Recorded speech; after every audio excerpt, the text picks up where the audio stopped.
Okay. Well,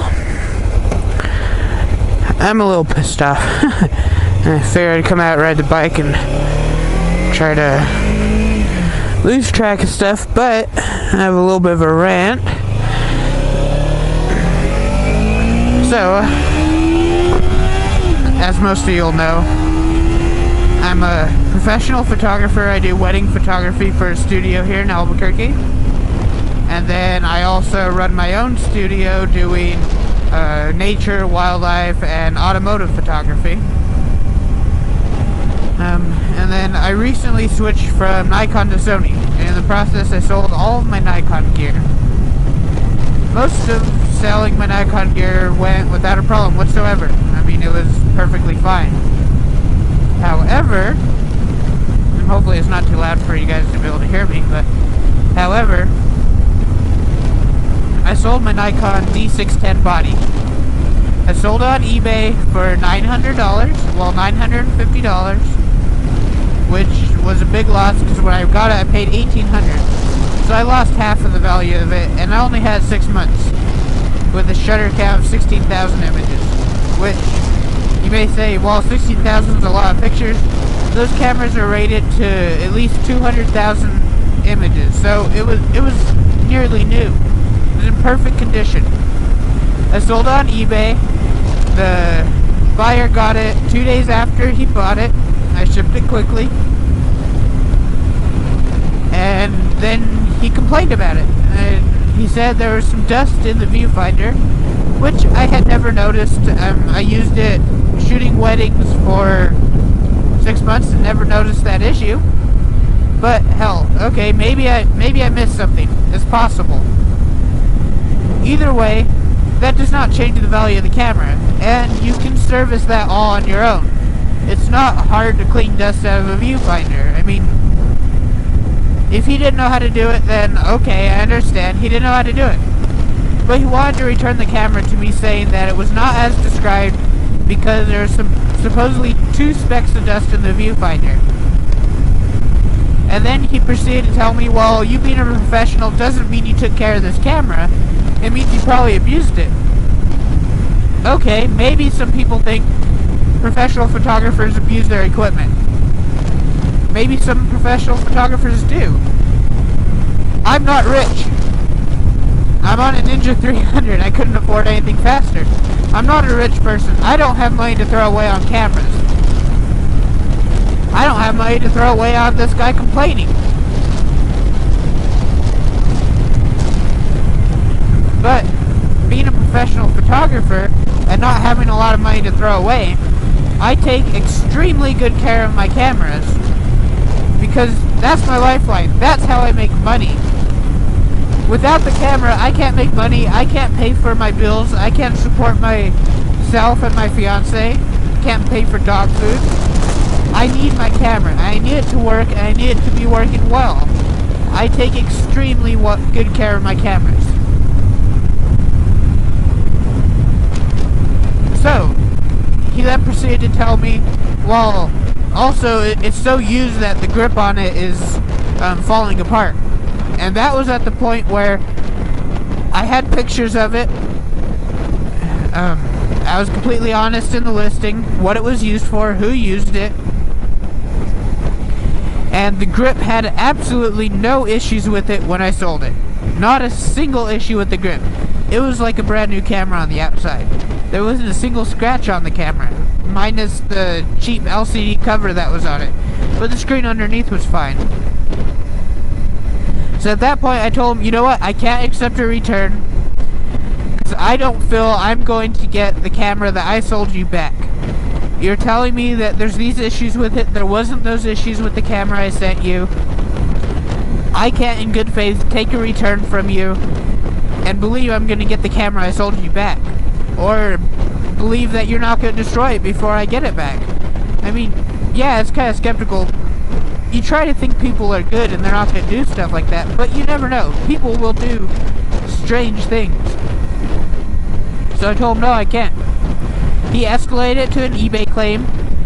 I gave eBay all the evidence I had. I let them know everything that was going on. They sided in my favor. Part of that was probably because I'm a member of the Professional Photographers of America. I have that certification. I'm a little more believable. I know what I'm talking about when it comes to my cameras. Now, they decided in my favor. I figure it was all said and done with. And they decided in my favor. I think it was January 18th. He bought the camera January 2nd, received it January 5th. So on the 18th, they decided in my favor. Come March, a little over a month later, all of a sudden on PayPal, I have a chargeback for the amount of the camera. So I talked to PayPal. They say, yeah, this guy filed a chargeback on the item you sold him. I told him, okay, I'll upload everything. I gave them shipping proof that he signed for the delivery. Also gave them the complete transcript of the dispute through eBay, pictures of everything. And they say, okay, well, it looks like you have a good case here. You'll most likely win it. There's no reason you won't. About a month after I gave them all the information, I received an email from PayPal saying, okay, the credit card company has decided in the buyer's favor. There's nothing we can do about it. It's out of our hands. Okay, yeah, PayPal can't do anything else about it. I contact my lawyer. Lawyer sends the buyer a letter in the mail demanding the item back by March 10th, which gives him 10 days from today to get me the item back. In the meantime, while the lawyer's putting this together and sending it, I noticed on PayPal something a little funny sounding. So PayPal told me in the email, well, we disputed it for you. The credit card company decided in his favor. There's nothing we can do about it. It's up to them. But then when I go into the transcript on the dispute, it says in there that PayPal felt that they would not be able to successfully dispute the chargeback, so they didn't dispute it. They closed it out on their own. I contact PayPal, and they say, well, no, it's just bad wording on the website. That's not what that means. Okay, anything's possible. But regardless, even if that is bad wording, they need to fix it.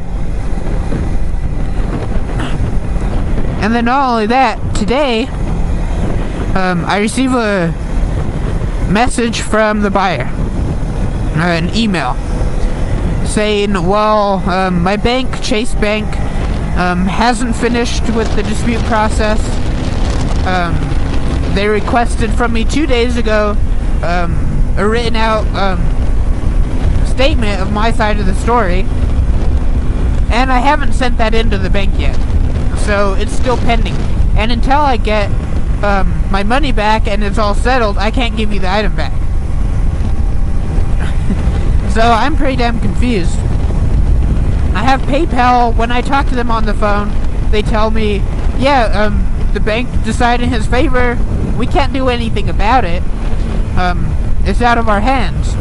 And then I notice on their website that, okay, it says here you didn't dispute it.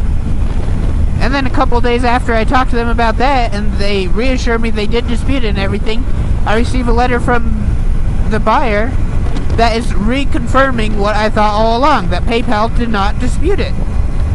So I call them back, and I'm telling them, well, what the hell here? You sent me an email saying you disputed it and it was decided by the credit card company. I talked to you on the phone, you tell me that, but your website and the buyer says it different.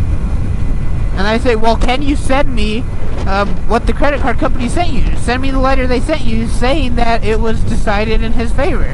They say, oh, well, we can't do that because that has some of his information on it, and you're going to have to go through a lawyer and file for discovery, get an affidavit asking for us to give you that information. It's like, okay, well, this is my case. Why do I have to get a lawyer to get this information from PayPal? So it sounds to me like they're covering their ass, which they're a big company. Maybe they are, maybe they're not. Maybe there's something else weird going on. Maybe it's the credit card company that isn't doing what they should be doing. regardless, I'm out the money, I'm out the item, I'm fighting to get at least one of the two back. I'm gonna have to incur the cost of the lawyer. And PayPal's not willing to help me. So I'm not sure what to do at this point. Tomorrow, the lawyer's office is closed today. Tomorrow I'm gonna have to call them, tell them what the buyer has said. See what they tell me my next options are. And take it from there. I don't know. It sucks. But I will tell you one thing. I will never, ever again sell anything on eBay. And I will never use PayPal services whatsoever. And I'm going to try to make sure that everybody in my family, all my friends, do not use their services either. I mean, PayPal doesn't care. It's not their money. They made their money. They got their fee out of it. It's ridiculous. And it pisses me the hell off. But, I mean, I don't know. Life's life. Yeah, it's $900.